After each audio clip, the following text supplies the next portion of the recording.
Hello and welcome to another edition of Y-PAC Check-ins. I'm your host, Sean Davido, and today I'm joined by Randy Beeler, the Public Affairs and Communications Director for the City of Yakima. Thank you for joining me today, Randy.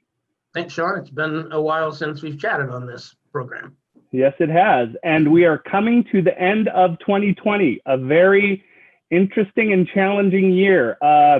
Can you give us just kind of an overview?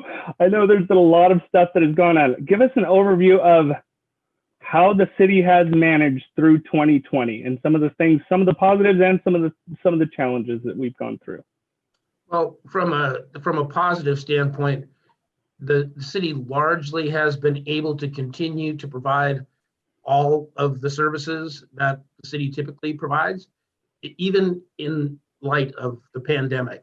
And we haven't been, missed by the COVID virus. We have had several employees that have been tested positive and have had to stay out for a period of time.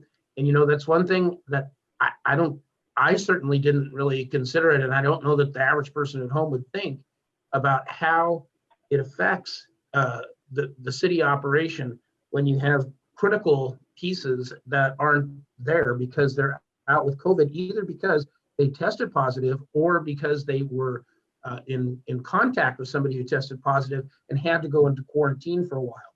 That has specifically been challenging. We've been able to overcome the challenge, but that's been specifically challenging for our first responders, for police and fire. So much of how those services are provided is shifts by shifts.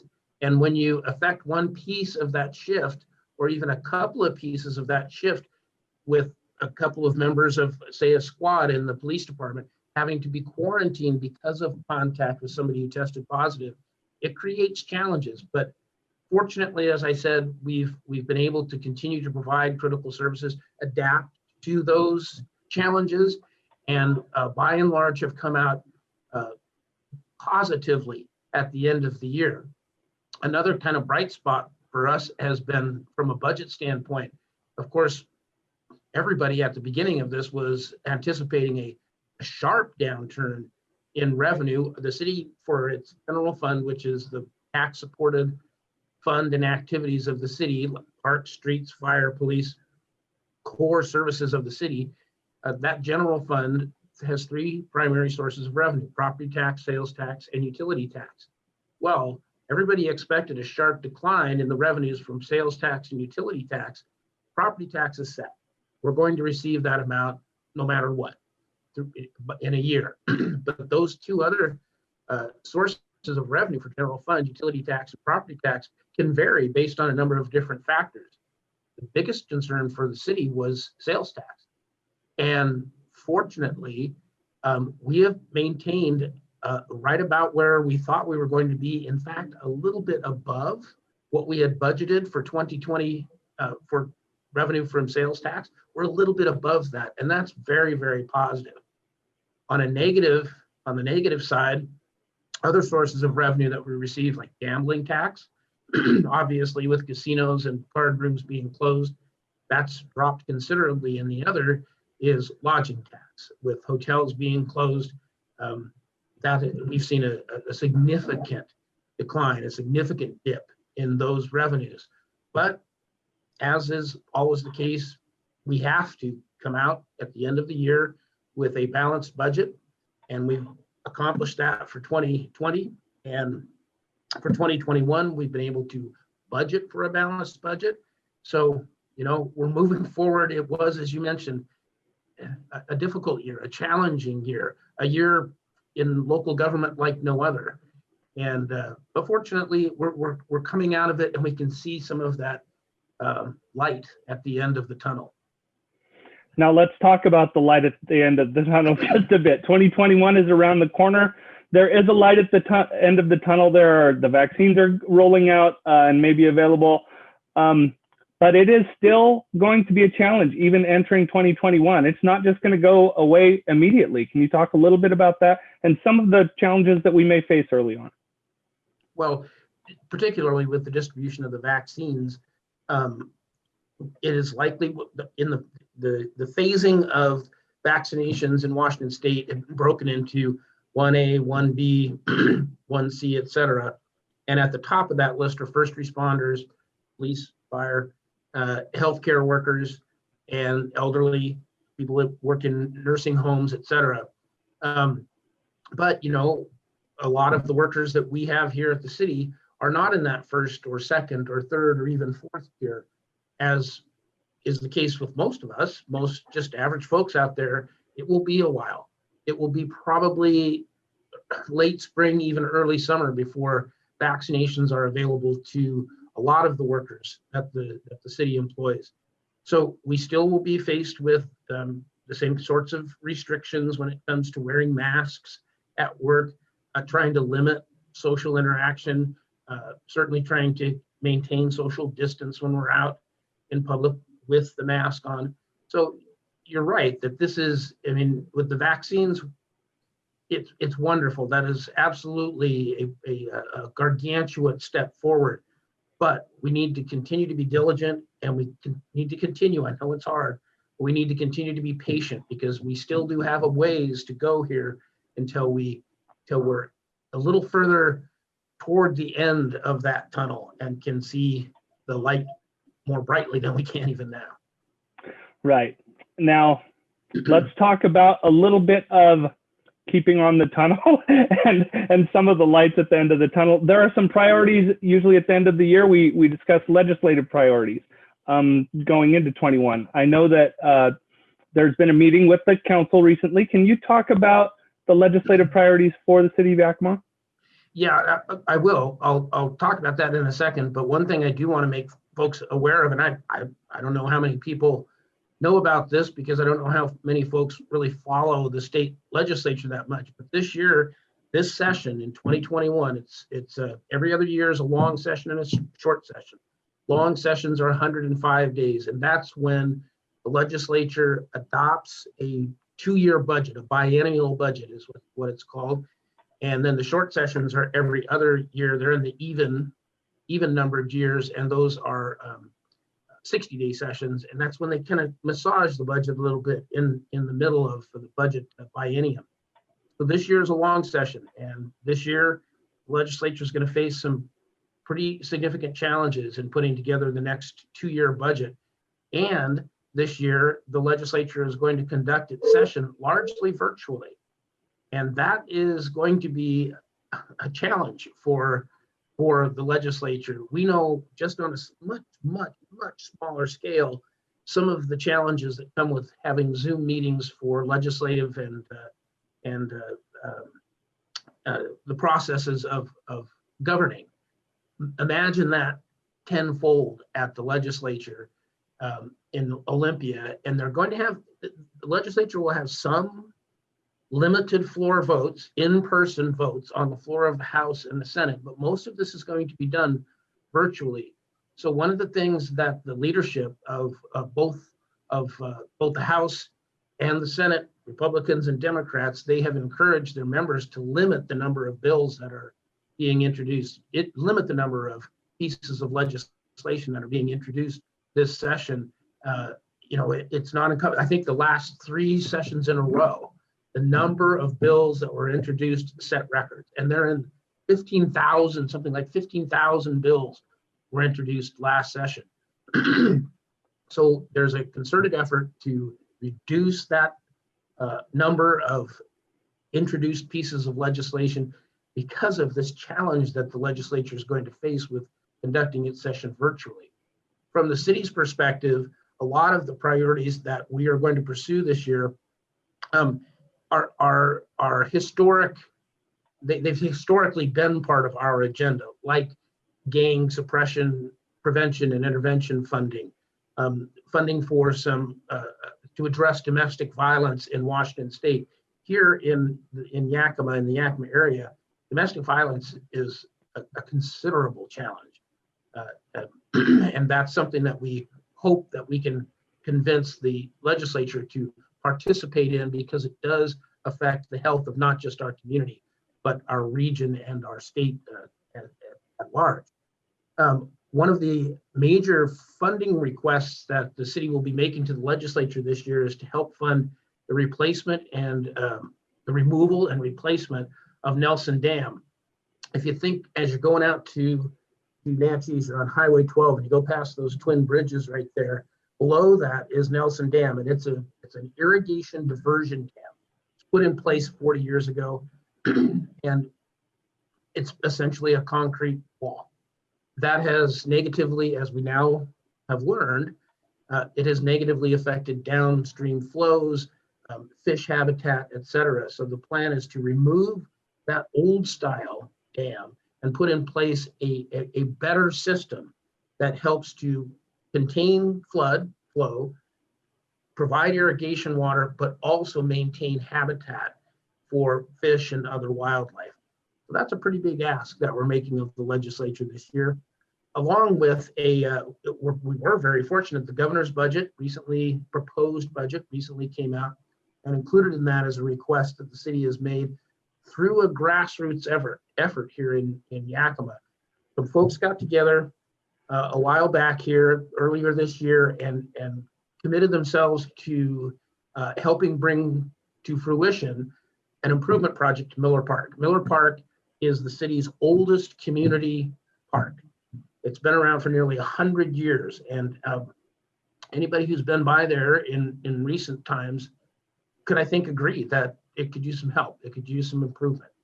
And the idea here is that this local fundraising, or this local grassroots group is involved in a fundraising effort, hoping to come up with around $400,000.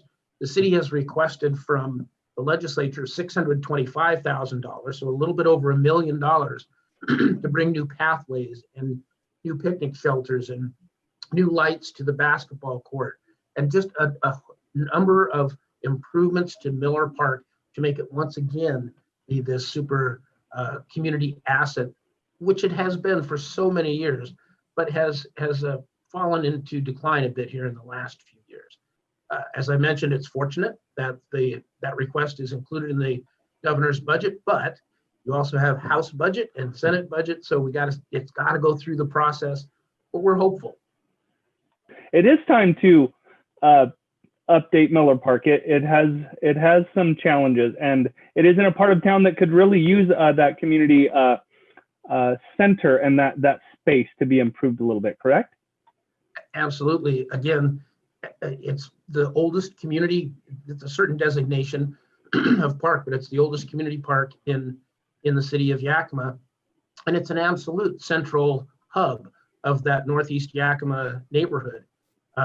But it's gotten to a point where it was a bit dark. Lights got broken out, and facilities kind of degraded, and it just wasn't quite that same inviting gathering place that it has been for so long. And with these upgrades, it will return to being that. It will return to becoming, once again, that central hub of that part of our community, and it's much needed. Right. And I want to go back to the Nelson Dam project. That area just in history has flooded multiple times, even recently downstream, causing large issues. So that's a very important project for the city. Yeah, absolutely. It's important in a number of ways, and not the least of which is building a facility like an irrigation diversion dam, which we need irrigation water, but building it smarter, building it with more knowledge and more data and more experience. Frankly, we can have everything we want. We can have the irrigation water, but also have the wildlife habitat. We can have the flood control, but still maintain that natural flow through there. And that's important to us. All of those things are important to us. And this is employing some new technology, some new thinking. It's also a part of what's called the Yakima Basin Integrated Plan. This large effort to try and do exactly what I just explained, use those resources more effectively and multiply their benefits, not just irrigation water, but also habitat, also flood control, and employing the kind of technology that's going to be used on the Nelson Dam removal and replacement project will accomplish that. bringing some of that infrastructure into the future, into Absolutely. 2020 and beyond. Absolutely. No question about it. Right. Now, there is another, obviously, as we spoke before, the pandemic will not end on January 31st. And there is we're looking for some more funding for that, correct?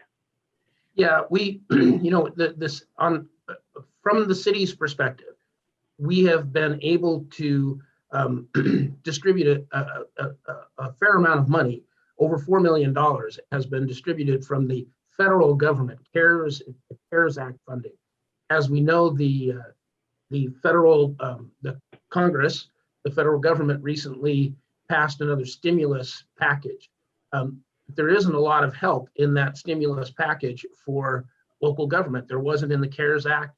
There isn't in this particular funding package, and that's where we need some help. And as I mentioned before, from a primary revenue standpoint, sales tax, utility tax, and property tax, the city of Yakima actually has come out of this pretty well, and we feel extraordinarily fortunate for that. But we have seen some downturn in key revenue streams, like, as I mentioned, hotel motel tax. One of the challenges with that is we had dedicated revenue that comes from hotel motel tax to pay back what's called a bond, it's a loan, to fund the expansion of the convention center. So one of the streams of revenue, part of our paycheck, if you will, that we had dedicated to repaying this loan has been severely affected negatively. That's one of the ways that the city of Yakima has been negatively impacted by COVID, but other cities have not been as fortunate as we have when it comes to sales tax revenue in specific.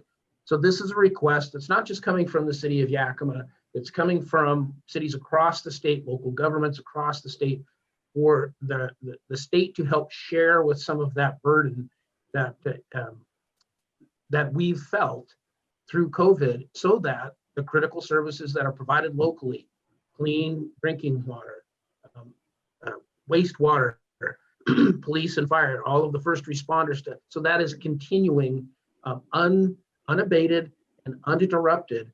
And we need a little bit of help there from the state.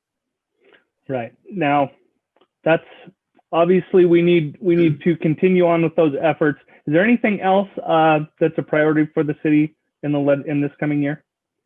Well, as I mentioned, there are a couple of things that have been on the legislative priority list for several years, like helping with domestic violence, helping with gang suppression funding, and of course, always. I'm just taking a quick look at the list here. That always we have been asking for help with homeless and homeless housing services and other services. We have seen an uptick in homelessness during COVID-19. There's no question about it. It has been an issue for quite some time here in the Yakima area. It has only been exacerbated by COVID-19, and we recognize that this is an issue. Homelessness is an issue, certainly not just here in the Yakima area, but throughout the state and across the nation. And we're asking legislators to join with us and with local homeless care providers, of which we have great partners in this community, nonprofit entities who provide services to the homeless, and that continued partnership is critical to us making some progress in the homelessness effort, but also to help address some of this spike that we've seen because of COVID. We've covered a lot of ground. Now, is there anything else? This is kind of our year-end wrap-up, start to the new year. Is there anything else that we should get out to the public about 2020 and beyond? Well, I guess what I would say is, as I have in other opportunities that I've had talk with media, we have reason to be hopeful. We have approved vaccines that are now being distributed. We can see that light at the end of the tunnel, as we said before. But the way we're going to get there is through continued diligence. The Yakima Valley, early on in this process, we were among the worst when it comes to COVID infections on the West Coast. And at one point in time, I think maybe around May, late May, early June, we were garnering nationwide attention for being one of the most the highest rates of infection on the West Coast. Well, we turned that around. We turned that around in Yakima County during the summer. And that was largely because we were following the guidance that was being provided to us by public health officials, wearing masks, social distancing, keeping those groups small when we get together with others. And right now is a real critical time, of course, during the holiday season, where that instinct says we should get together, we need to get together. But this is exactly the time where we need to, and pardon the pedantic phrase, but we need to double down. We really need to maintain this challenging adherence to this guidance being provided to us by public health officials, and we likely will for quite a ways into 2021. But by doing so, we've proven it. We've proven it here in Yakima County that if that kind of guidance is followed, we can reduce the numbers, and we will do that. But it will take all of us continuing to do what we have been doing, and looking forward to better days, which are coming. Yes, hopefully I can see that, like we said, light at the end of the tunnel. It is a challenge to continue and maintain this vigilance, and you want to go see your family, but it's still quite challenging. I know, just from my wife has a large family, and it's just a challenge to keep them apart because they want to come together. I have a small family, so it's a little easier for me to just talk to my dad on the phone or just do a FaceTime. Thank God we do have some of that technology to be able to keep in contact. I can't imagine what the world would be like if we didn't have options like Zoom, options like FaceTime, some of the ways that we can keep in contact with our loved ones. So, yeah, absolutely. That has been a game changer. And if you think about it, as much as as you follow technology, particularly communication technology, even just a few years ago, what we have at our fingertips now wasn't available, and it's been a savior to a lot of people. I know that is true, and in my family, it's been a blessing, frankly, to have the opportunity to do that, and we just need to keep that in mind, bear that in mind, and continue to do what we've been doing, and we're going to get there, you guys. We're going to get there. Right.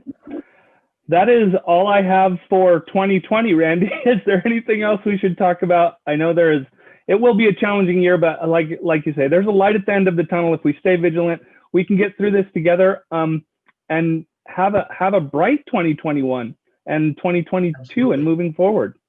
And this is at the risk of being a little bit snarky maybe, but I saw a meme the other day. It said something like, I am willing to watch 2021, but I want to see the trailer first. Right. Yeah. So it's going to get better. We just need to keep hanging in there, you guys. One day at a time. We can get through it one day at a time. So absolutely. Okay. Thank you very much for joining me today. We will see you again in 2021, at least virtually, hopefully. I don't think I have seen you for quite some time. I'm trying to think, maybe earlier this summer sometime is I think when I actually saw face-to-face. Yeah. So it is really nice to be able to communicate with you and to continue working. I was concerned when we started this whole thing, how it would all pan out, if I would be able to, what my job would consist of. And it has changed significantly. And I want to thank you very much for working with me to be able to provide some information to the people. Well, we have been challenged, especially we've been tested, I think, in from the city's perspective in continuing to put out content, continuing to put out helpful information to the community, and again, largely because of the technological advances, we have been able to do that, and it's a testament to the folks on our staff that are responsible for getting information out to the community. And we also thank the community for trusting us in the content that we provide there. Yes, and I do want to point out the city's website, and I will show that on the screen here real quick, www.yakimawa.gov, and you can go there and find all the information you would need for all of your COVID needs and other city needs. Can you talk just a little bit about that? Well, if you look at I'm really glad that you brought this up, because if you look at the top there, you see the City of Yakima response to COVID-19. We've talked about this page on the city's website multiple times when you and I have chatted during check-ins programs. There's a listing of resources there. We keep that information up to date, and it's a nice little condensed look at how you can get information in a number of different areas, primarily about how the city is continuing to provide services and how you can access services virtually, continue to do business with the city, even though we can't do that in person. But it's also got a whole bunch of other information there as well. And if you can go just real quickly back to the front page there of the city's website, there's one other thing I want to point out. Just below the headline banner, that's what we call it, that picture at the very top of the screen, that's kind of a panoramic view right now of the city. To the left-hand side, that support local restaurants entry there, there is information there about how you can support local restaurants during the pandemic, most of which are only providing takeout service. Some have limited outdoor seating, but our restaurant industry in the Yakima area, like it is across the country and around the world, is suffering. And there are many ways that you can help them, and that little page there on the front page of our website provides a little bit of information about how you can do that, buying gift cards and takeout food and so forth and so on, how you can continue to support that important part of our economy. And also, I want to point out Virtual City Hall. A lot of things have changed, and there are a lot of services that are available to our residents online. And here is that page also. Yeah, and again, as I mentioned before, the city has continued to provide all the critical services, including those services that normally were provided in person, like the approval of plans, construction plans, the buying of licenses, and the paying of fees. Most of that used to be done almost exclusively in person, and we've had to adjust doing that virtually. And this page shows you how we're doing that and how you can continue to do business with the city, even though we can't do it in person right now. Right. Okay, Randy, I think that's a wrap for 2020. I look forward to talking to you in 2021 again, and we'll talk to you soon. Well, thanks, Sean. Thanks for these programs. And during COVID-19, they've been very important. They've covered a lot of topics, and you've had the opportunity to visit with a lot of people. Thanks for doing that. And yeah, we look forward to seeing you next year. Okay. Thank you. And thank you all for joining us.